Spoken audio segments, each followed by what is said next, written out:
ஆயிடுவாங்கன்னு சொல்லுவாங்களே, யாருக்கும் துரோகம் பண்ணலையே, வரவங்களுக்கு கொடுங்கடா, நாங்க தலைமைக்கு போனோம்னா லேடிஸ்க்கு வழியா கொடுக்கடா அப்படின்னு சென்சார் சொல்லுவாங்க. எங்களுக்கு வந்து லேடிஸுக்கு முக்கியத்தை கொடுத்தாங்களா, எங்களை பாப்பாங்களா? இனி பார்க்க முடியாது, நாங்களே பார்க்க முடியாது, இனி நாங்களே பார்க்க முடியாது, எங்களை பிடிச்சு போச்சு.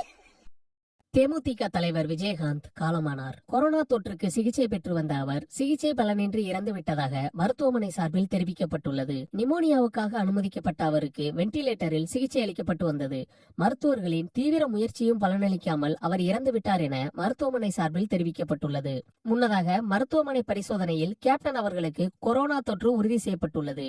மூச்சு விடுவதில் சிரமம் இருப்பதால் வெண்டிலேட்டர் சிகிச்சை கொடுக்கப்படுகிறது என்று தேமுதிக வெளியிட்ட அறிக்கையில் குறிப்பிடப்பட்டிருந்தது. இத்தகைய சூழலில் தேமுதிக நிர்வாகிகளும் தொண்டர்களும் விஜயகாந்தின் இல்லத்தில் குவிந்து வருகிறார்கள். விஜயகாந்த் அனுமதிக்கப்பட்டிருக்கும் மியாட் மருத்துவமனையிலும் போலீஸ் பாதுகாப்பு அதிகரிக்கப்பட்டுள்ளது. கடந்த சில ஆண்டுகளாக உடல்நலம் குன்றியிருக்கும் விஜயகாந்த் பல தருணங்களில் மருத்துவமனையில் அனுமதிக்கப்பட்டு சிகிச்சை பெற்று வந்திருக்கிறார். கடந்த மாதம் மியாட் மருத்துவமனையில் அனுமதிக்கப்பட்ட விஜயகாந்த் கடந்த 11ஆம் தேதி வீடு திரும்பினார். பின்னர் கட்சியின் பொதுக்குழு கூட்டத்திலும் பங்கேற்றார். செவ்வாய்க்கிழமை அன்று மீண்டும் மருத்துவமனைக்கு சென்ற விஜயகாந்துக்கு வழக்கமான மருத்துவ பரிசோதனை மேற்கொள்ளப்பட்டதாக கட்சியின் சார்பில் தெரிவிக்கப்பட்டது. இந்த நிலையில் இன்று வியாழக்கிழமை காலை